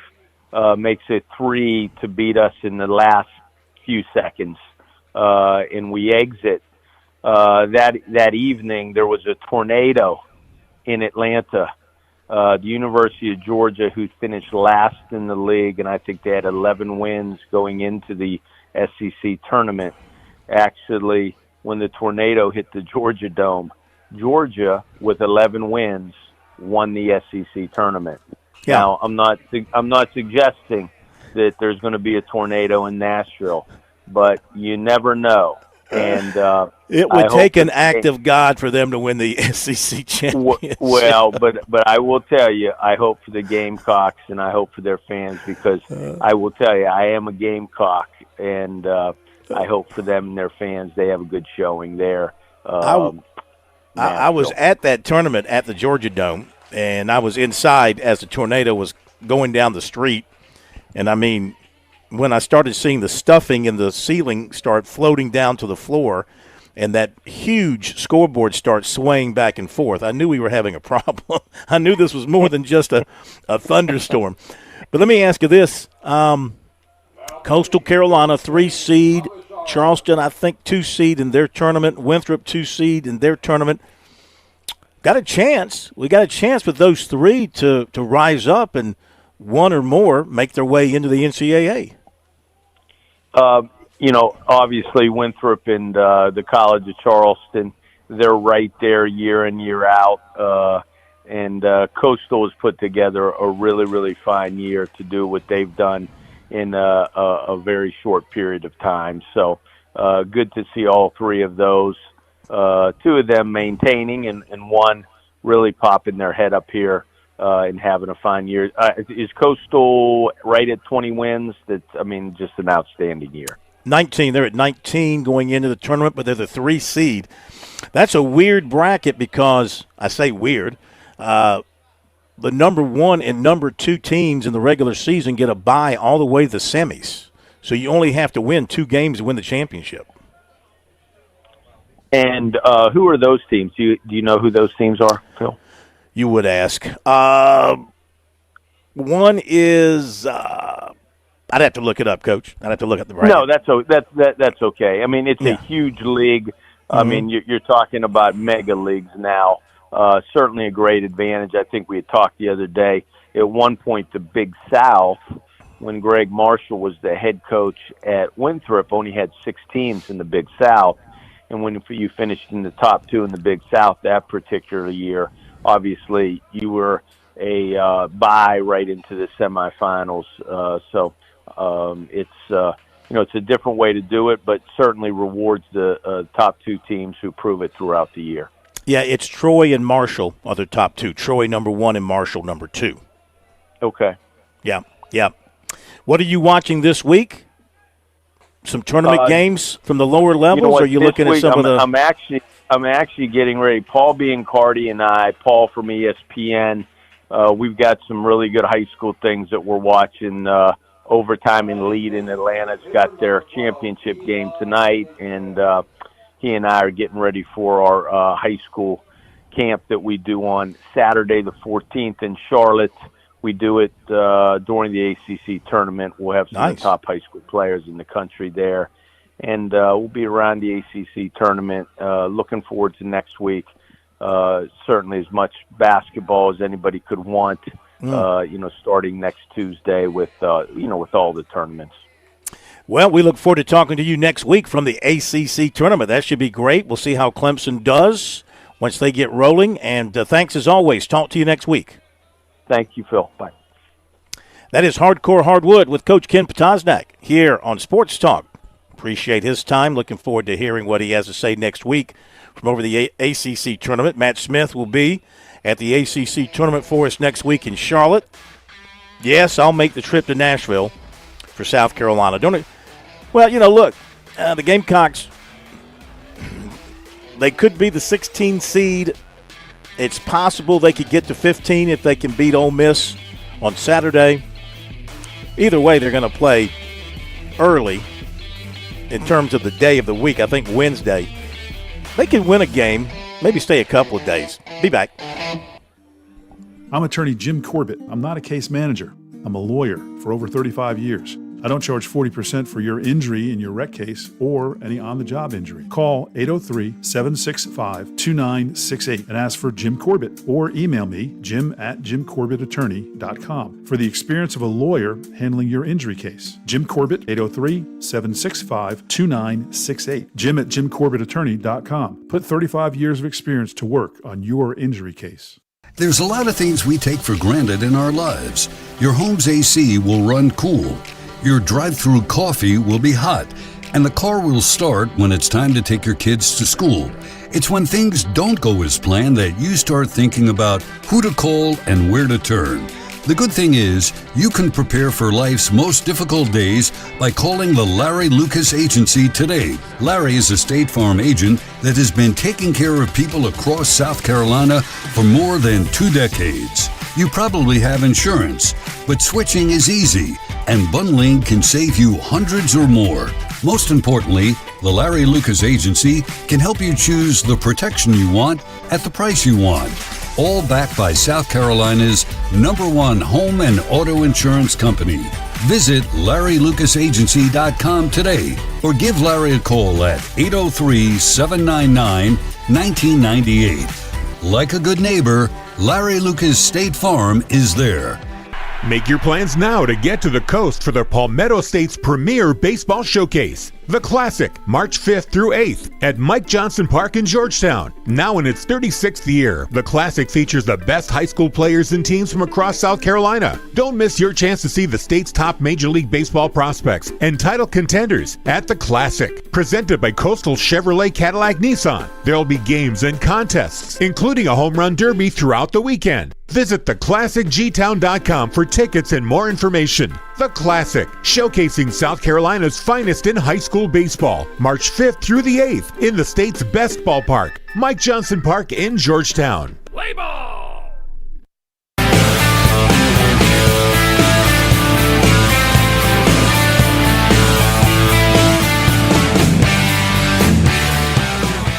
Let's talk some spring football. Lenore Sellers visiting with the media just the other day as the Gamecocks got their spring football underway. He is the focal point. He is the center of attention at quarterback. He is expected to be one of the best quarterbacks in the nation with Kendall Briles, one of the best quarterback whisperers in the nation, working with him. If he does for Sellers what he did for his quarterback at TCU, my goodness, that guy threw for over 10,000 yards while he was at TCU with Briles overseeing him. If he can do that, have that kind of impact, look out. Here is Sellers taking questions from the media just the other day. First time you met with Kendall Briles, did he just say, just anticipation, hey, forget everything last year, we're going to do this? I mean, or, are there some stuff from last year and the year before that he's putting into his playbook? I mean, it's just what he's always known, so he pretty much brought his own system. He did different stuff. He's at a different school with different personnel and all that. So it's a mixture of everything. But he was more of just take last year, learn from it. We're not really going to dwell on it. We're just going to try to get better and move forward. I know you had kind of built a little bit of a bond with Peak the first month. How tough was it watching him go down, and kind of what's been your message to him as he tries to recover? Yeah, I mean, it was obviously you lose a tackle. It's kind of like we need him, but just keeping him up, keeping him positive. Told him let me know if he needed anything. Texted him after it happened, and he was just super positive. So, what's your just general overall mindset about your individual game this spring and going into the year as you get closer to the season? Yeah, just mastering the system now, taking the spring, learning the spring install and all that.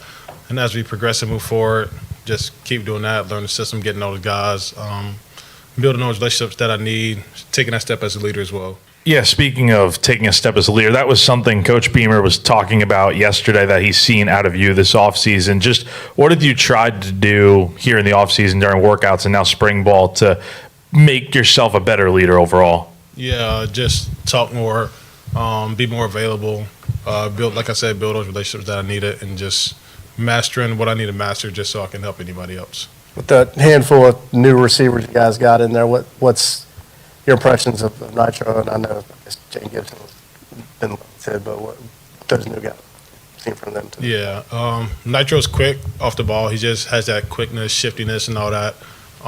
He can make the catch that he needs to make, good at tracking the ball over the shoulder, running, going to get balls. Jaden Gibson, he's limited, like you said, but even training sessions on Fridays I usually throw, he's in there catching. So just ready for him to get healthy and then ready to get started. Lenoris, looking back at last year, what would you say your biggest struggle was?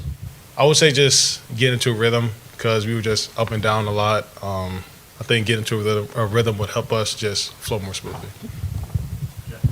I'm curious, during the offseason, how much input or how much did Coach Beamer kind of come to you about, like, hey, we're looking at getting this guy at wide receiver and trying to build the pieces around you on offense? I was up here during pretty much the whole time the period was open with Coach Browse when they first took the job, and he got all the papers signed wherever we needed. So just watching film, letting them know if I liked the guy or how they felt about a guy before I sent them a guy or something. They checked them out and let me know how they felt. So it's kind of mutual, I would say. After last year, what feedback did you get from the NFL, and was there conversations about you possibly going into the draft? Yeah, we thought about it, but it was just like after your third season, I think everybody thinks about it.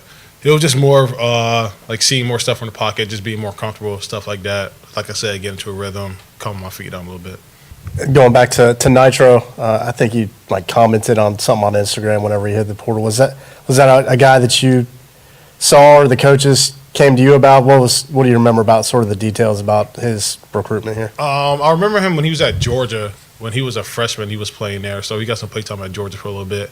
And then I think as soon as he entered the portal, I went and looked at the Purdue tape, and just pretty much in the Big Ten, they played kind of how we played.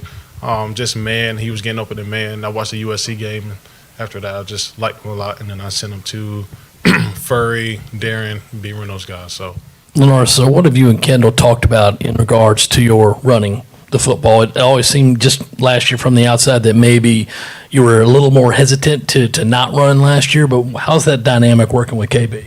He's not really he's more of just play ball kind of coach. So it's kind of like if you pull the ball or you take it down the run, just go pretty much.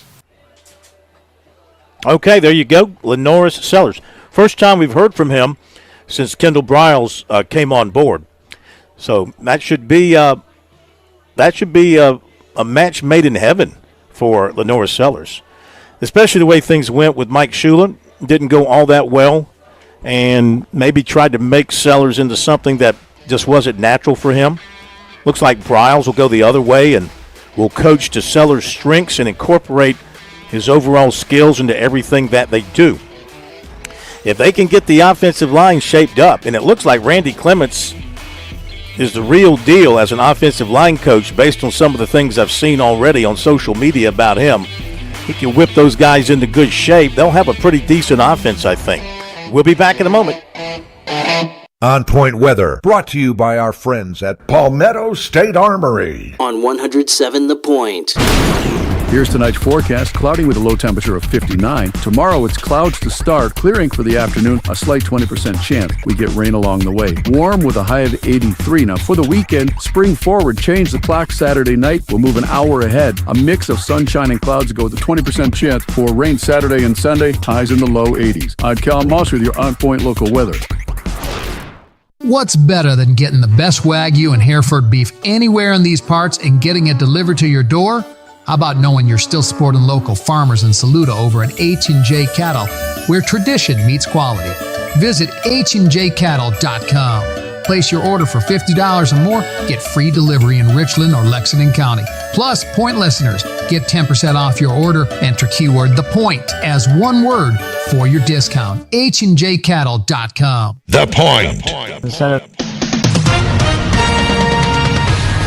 With SRN News, I'm Keith Peters in Washington. Severe weather, including tornadoes, is predicted for parts of Texas, Oklahoma, and Kansas this evening.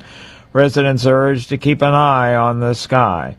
The United States and Venezuela have agreed to reestablish diplomatic relations in a major shift in a historically adversarial relationship. The move comes after rounds of Trump administration officials have visited the South American nation after a U.S. military operation deposed former President Nicolas Maduro in January. President Trump has fired his embattled Homeland Security Secretary Kristi Noem. Trump said he was nominating Oklahoma Republican Senator Mark Wayne Mullen for the position in an announcement on social media on Thursday. On Wall Street, the Dow down by 784 points. More details at srnnews.com. Discover the seamless blend of comfort and style with Lexington Discount Homes. With over 30 years of excellence in the housing industry, our focus is on delivering your dream home with unparalleled customer service. Explore a variety of designs tailored to meet any preference and budget. Drop by our showroom at 1847 Augusta Highway to witness the craftsmanship of a Lexington home firsthand, or explore online through a comprehensive virtual tour at LexingtonDiscountHomes.com. Choose comfort, choose style, choose Lexington Discount Homes. Are you tired of that sinking feeling when the electric bill arrives? Does the phrase peak hours trigger anxiety and a headache? Do you suffer from chronic fatigue of watching your hard-earned money evaporate right into the power grid? You may be suffering from utility pain and anxiety disorder, or UPAD. Symptoms include sweating when running the AC, a fear of turning on lights, and a general feeling of powerlessness over your energy costs. It's time for you to try Solarist from Ken at Broker Solar. Broker Solar isn't a temporary fix, but a lasting solution with cutting-edge solar technology designed to address high energy bills at their source. Many clients have experienced immediate relief from high monthly payments with reports of increased home value and greater financial freedom. Imagine a brighter future for your home and your wallet. Side effects include the freedom to use your appliances when you want and a powerful sense of energy independence. Broker Solar, a brighter outlook for your home and wallet. Call us now, 803-807-7417. That's 807-7417 or online at brokersolar.com. And now real people try to recite the items found on the Little Pig's Bodacious Buffet. Coleslaw, potato salad, green beans, candy beans, baked beans. Maybe we should leave this to the expert. Coleslaw, potato salad, collard greens, green beans, barbecue beans, candy jams, dirty rice, rice and hash, macaroni and cheese, corn on the cob, corn off the cob, mashed potatoes and gravy, fried okra, tomato pie, 3 kinds of barbecue chicken, fried chicken, chicken liver, chicken gizzard, fried fish, pork chop, beef brisket, banana pudding, chocolate light, baby smoked sausage, and chicken wings and ribs. You don't have to say them all to enjoy it all. Little Pig's Barbecue on Alpine Road. Craving a little Louisiana in the heart of South Carolina? Louisiana Purchase in Irmo is where Cajun and Creole flavors bring the bayou to your table. From bold Southern classics to authentic Cajun favorites, we're serving up comfort food with a kick. We offer catering, including charcuterie for office parties, cozy gatherings, or big celebrations. Right next door is Cypress Market, your new favorite stop for gourmet meats and cheeses, a to-go cooler, and a collection of Southern gifts you won't find anywhere else. Louisiana Purchase and Cypress Market. Good food, good company, and a whole lot of Southern comfort. Visit LouisianaPurchase.com. Calling all outdoorsmen and gun enthusiasts. On March 20th and 21st, Palmetto State Armory brings you The Gathering at the Clinton House. Back for its 6th year in Clinton, South Carolina, join us on March 20th and 21st for a full-scale range day and vendor experience featuring demo ranges with your favorite rifle, shotgun, and suppressor manufacturers, alongside custom knife and gear makers you won't find anywhere else. Single and 2-day passes are available, but quantities are limited. Don't miss The Gathering. Get tickets now at palmettostatearmory.com/thegathering. The Sports Talk Recruiting Report is sponsored by Seawell's Catering. Okay, let's get to recruiting, brought to you by Seawells. Check it out tomorrow for the daily luncheon buffet, 11 to 2. They got a great menu for you tomorrow, including some roast beef, brisket, kind of good stuff, vegetable, salad, drinks, and more, 11 to 2. Make sure you get there for that. And call Seawells to let them help you out with your special events that will require the best in catering.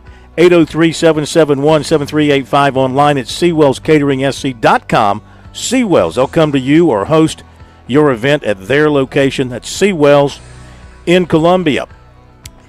Quarterback Ethan Royal, 6'2", 190. Cornelius, North Carolina, was in to see South Carolina yesterday for their first practice, meeting up with Shane Beamer and Kendall Briles. Said the visit went very well, building on that relationship. South Carolina hasn't offered yet, but he's hoping that will happen. He's coming back for a 7-on-7 April 22nd, and probably for another visit in April to watch more of spring football. He threw for 2,272 yards, 29 touchdowns last year, 721 yards rushing, and 14 touchdowns. His team won the state championship, went 14-0. And so South Carolina is interested. They haven't offered, but he is interested, and he's very interested in the Gamecocks. He is going to go to West Virginia, Coastal Carolina, James Madison, Appalachian State, East Carolina, and Iowa State through the month of March. Clemson target offensive tackle Peyton Miller was offered by UCLA.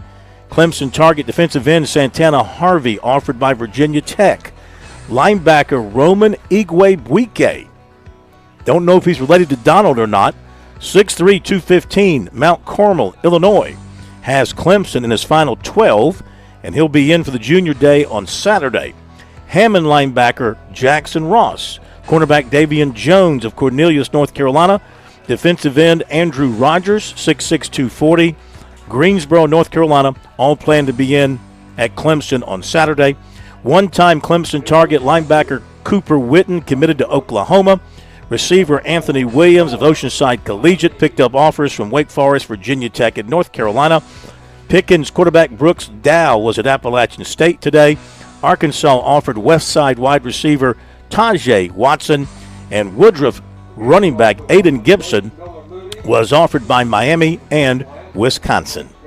That's recruiting, and it's brought to you by Seawells. Check it out on our website, SportsTalkSC.com, on XSC Sports Now. Let's head back over to the Colonial Life Arena. Welcome in Coach John Combs, who joins us to talk about high school basketball here on Sports Talk.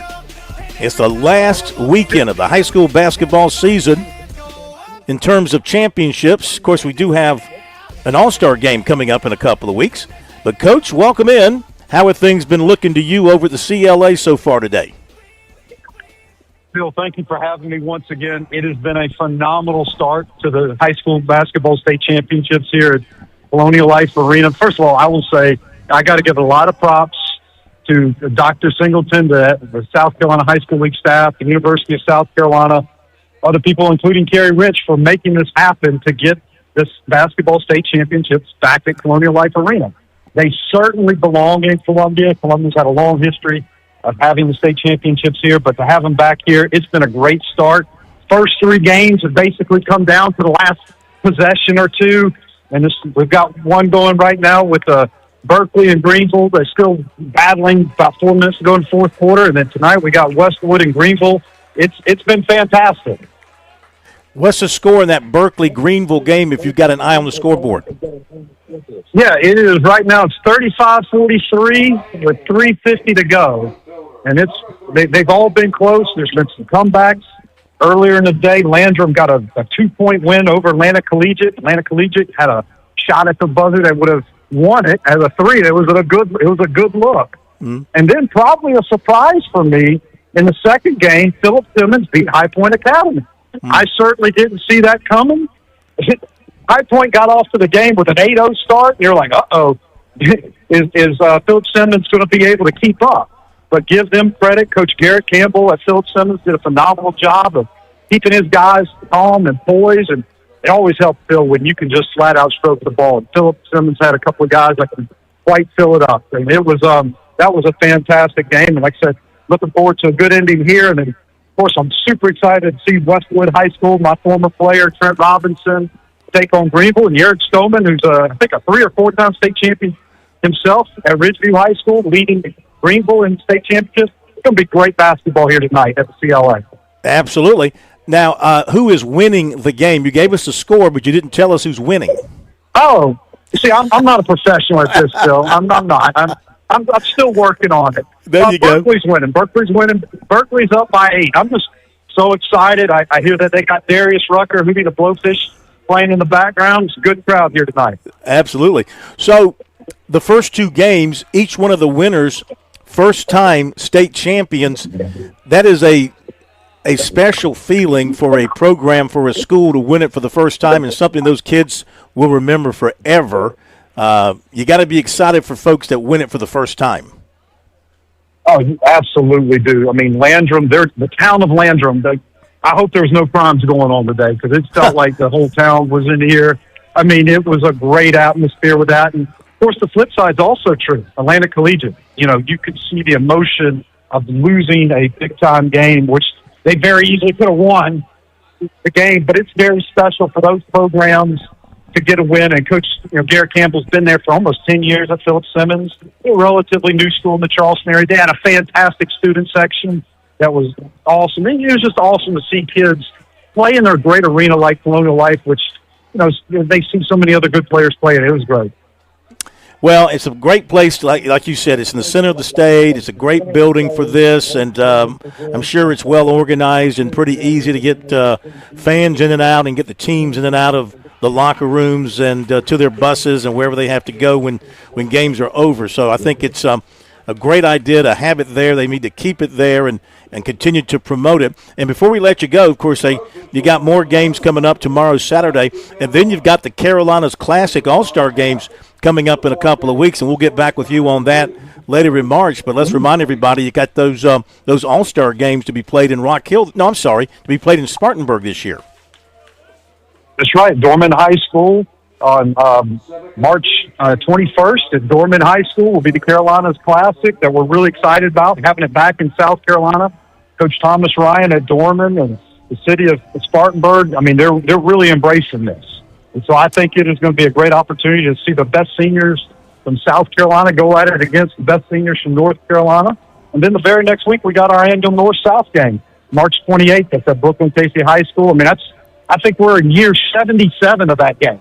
Wow. I mean, the number of big-time people that played in that game, I mean, even author Pat Conroy's played in that game. I mean, there's been some high-level people back. They used to play that game back in the day at the old Carolina Coliseum. Well, we'll let you go, get back to the action, and then we'll catch up with you the weekend of the All-Star game. Thank you for being with us over the last several weeks talking high school basketball in our state. It's been great, and enjoy the weekend. We'll do it, Phil. Thank you very much. Thank you, Coach John Combs. Okay. Appreciate you being with us tonight here on Sports Talk. Let's run to the break, and on the other side, we're going to hear from Dabo Sweeney. Talking about practice. This was from last night after practice. So I'll tell you, he began his remarks by giving a very long tribute to Lou Holtz. We won't play that because we want to get to the football part of it, but I'll tell you that he spoke very glowingly of Coach Holtz, of course, yesterday, the day that he passed away. So he did, of course, acknowledge that in his opening remarks. But then he got into the football, and that's what we'll get into in a moment.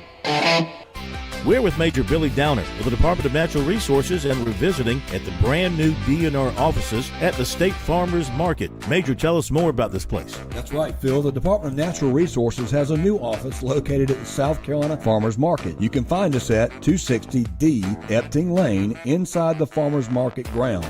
Look for the DNR logo when you turn off of Highway 221 in West Columbia, or you can always go to the App Store on your Apple or Android device and look for Go Outdoors SC. Download the app and you can buy all of your license needs right there. Visit GoOutdoorsSouthCarolina.com today. Start your journey with a new auto loan. Get ready for a season of adventure. Escape the ordinary and get on the road with an auto loan from Founders Federal Credit Union. From city streets to off-road trails, your journey begins here. Our competitive rates can get you on the road in a ride that fits your lifestyle and budget. Featuring no payments for up to 90 days. You can apply for a pre-approved spending limit valid for 30 days before you start shopping. Let a Founders representative be your trusted advisor to make sure your purchase makes sense for you and your finances. Ask for a free auto insurance quote for a personalized plan to protect your purchase. Founders also offers low fixed rates for used vehicles, giving you an affordable fixed monthly payment. Visit one of our many convenient office locations or go to foundersfcu.com/auto to apply for an auto loan today or to see if you qualify for membership with Founders. Membership qualification required. See webpage for details. Traveling can be the worst, especially when you can't find your favorite show. Well, don't worry. We've got the perfect way to keep up with everything happening in the Palmetto State when you're away from home. Just pull up the Chief Sports app on your mobile device, and you can listen live to Sports Talk. All right, welcome in, everybody. Sports Talk Media Network. So the next time you can't find us on one of our great radio affiliates, just log on to the Chief Sports app, the best way to stay connected with the Sports Talk Media Network. Looking for a new car? You need to think about a Kia. If you're in the market for an SUV, consider the new Kia Telluride or the new Kia Sorento. They're big, they're strong, and loaded with tech for thousands less than Honda or Toyota. You'll see the difference right away, and you get double the warranty. Plus, you get the JT's Advantage million-mile warranty and about 1,000 other things you have to see to believe. If you want the biggest bang for your buck, it's time to think about a new JT's Kia. We're serious about saving you money. You've put in the work for your education. The extra early, extra late, extra work. That's because you understand education opens doors to better pay, better opportunities, and a better you. Being educated about playing the lottery is no different. It helps you be a better player, one who knows when to play and when to take a rain check. The lottery's a game, so let's keep it fun. Learn more at sceducationlottery.com/betteryou.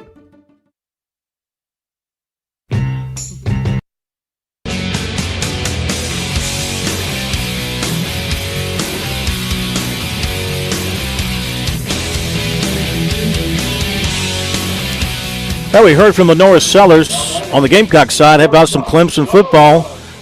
Nobody better to bring you up to date than the head man, Dabo Sweeney. After practice last night, got together with the media to update everybody. Early stages of the spring for the Tigers. Here's Dabo Sweeney. Practice-wise, today was kind of the first day to play a little bit. We're only going to have 2 true scrimmages in this spring. We got one next Wednesday, and then the spring game. It'll be really our only 2 true scrimmage days. We're really, just trying to work really hard on how to do what we do. And today was a little bit of a half scrimmage. So first day to really kind of let them play, but it was all situation. Just first down, then first down play second down play third down, red zone, just kind of specific, working some situational stuff. But it's been fun so far. I guess this was day 5. I think it's our 5th day. It's been fun, a lot of good energy out there, people competing. That's one word I would just characterize the spring so far is competition. A lot of competition at every single position. And I love that. There's nobody out there that I think is walking around thinking they're entitled to have a job. Everybody, coaches, all of us. Everybody's showing up with a great sense of urgency and just doing the work. And that's really all we're trying to focus on, just doing the work every single day and just keep stacking those days because, season will be here before you know it. So, and when the season gets here, all these days are going to matter. They'll all matter. So we got to make each day count and just keep building. Tom Allen was one of those guys he thought that bringing in some of those transfers really added to the competition. He said it kind of woke some guys up maybe. How much do you think it's a factor in terms of I think anytime you bring new people in, good players, whether it's a transfer or it's a really talented freshman, you better be ready to compete. We've had a lot of freshmen start here. And so, but those guys have been exactly what we needed. Obviously that was a huge need for us. We had 4 decommits, had a few other guys leave, guys left in the secondary, got a couple guys up front. So we had to fill that void. And, so as I've said many times, if we got to use the portal, we're going to use it well. And we did. And we got the needs and, we felt good about what we saw on tape coming in, but you still really never know till you start coaching them. But I think the staff did a great job. Found good players, but really found good fits, and they're really good fits, and they answered the needs that we had. We needed speed, we needed some size, some athleticism, we needed some length, we needed some experience, and we were able to do that. You lose 2 experienced safeties that you didn't anticipate losing, so you got to replace that, and we were able to do that. We needed some competition up front. We needed some speed off the edge. We needed some guys inside, and we were able to fill that need. And again, so far so good. Just got to keep doing the work. And then the one we took on offense, he's as advertised. He's what we thought he'd be. He's really fast. And the biggest thing I like about CJ is he's when I first met him, I told him, I said, you don't look like a guy that's serious about college. You don't. I'm just being honest with you. You don't look like a guy that's been in college a couple of years. You look like a guy that ain't been serious about being great, because he didn't look like he'd been in a weight program or had been taking nutrition. Because I know he's been in one, but he ain't been taking advantage. He hadn't been, nutrition and all that stuff. And he really accepted that challenge. And I think he's put on 10 pounds since he's been here. And so he's just a kid that holistically, if he really buys in, it's just going to accentuate all the gifts that he's got. And so I've been very encouraged with him. I mean, he's what we thought he'd be. He's explosive, he's fast, he's got great ball skills. He's a guy that we can use in a lot of ways. But he's really bought in. I think he realizes that for him to be the best version of himself, he's got to holistically become the best version of himself. He can't just be a fast guy.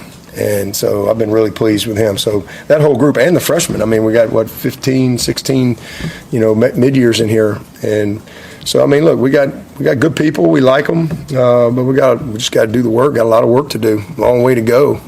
But it's fun every single day.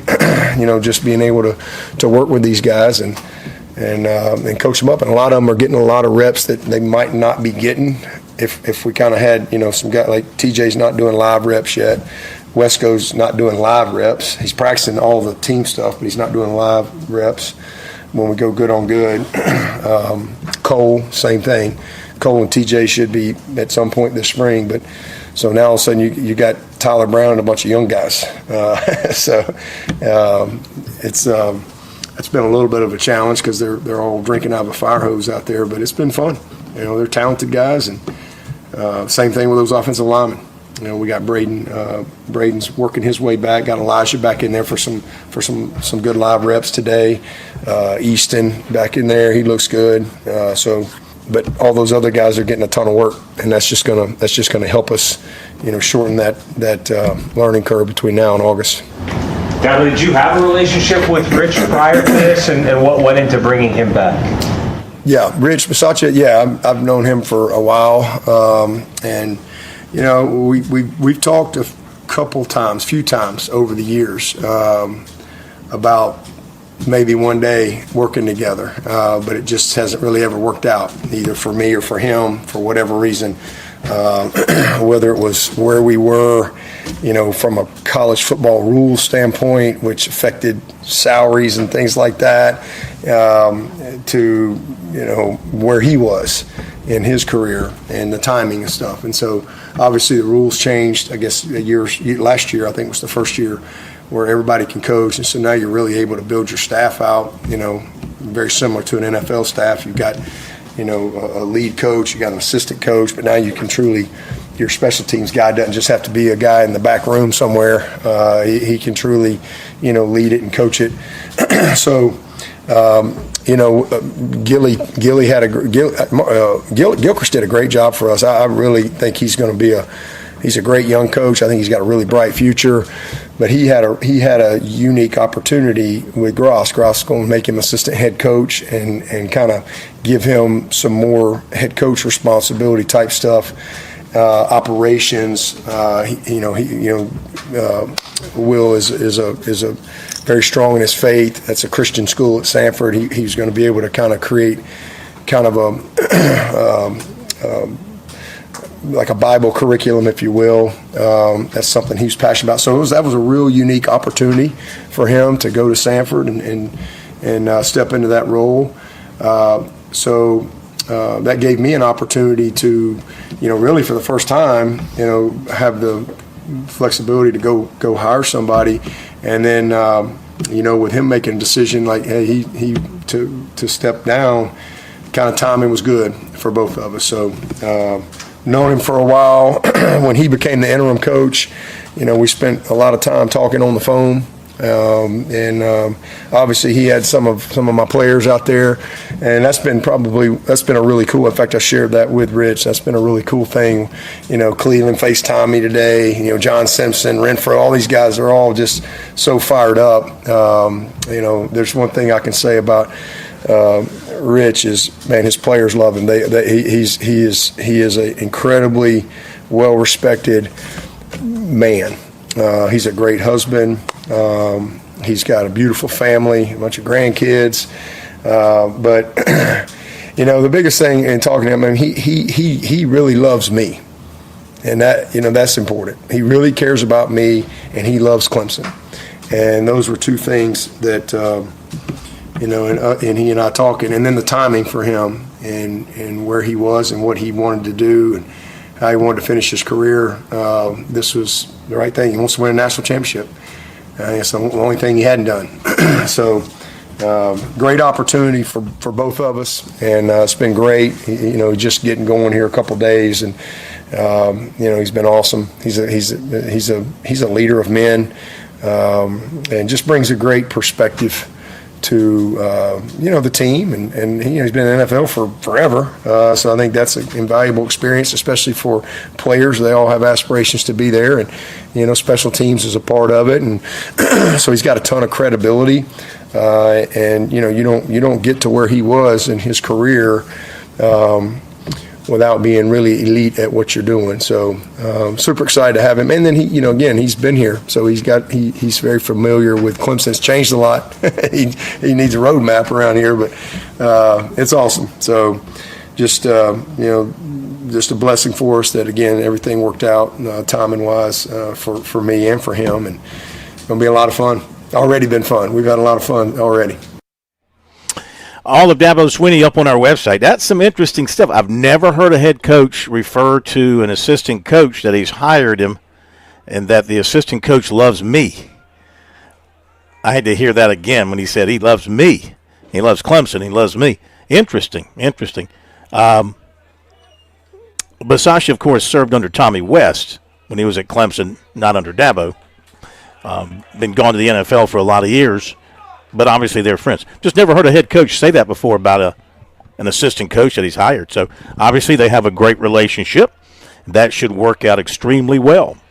Okay, the Arnold Palmer Invitational in Florida. It's Daniel Berger, 63, 9 under par. Colin Morikawa, 66. Ludwig Oberg, 66. They're at 6 under. Jonathan Vegas, Cameron Young, 67. They're at 5 under. Some others, Justin Rose is 2 under. Scotty Scheffler's 2 under. Jordan Spieth is even. Rory McIlroy is even. Lucas Glover is +1. Andrew Novak is +2. Jacob Bridgman +3. Justin Thomas is +7. Tomorrow night on Birdies and Bogeys, got a great lineup for you. Kerry Tharp will be joining us along with the general manager from the Darlington Country Club, talking about that beautiful course with the race coming up, and also Kerry talking about Lou Holtz, the golfer. Lou Holtz he loved golf. I think golf was like maybe his third passion behind his family and football. So we'll talk about that tomorrow night.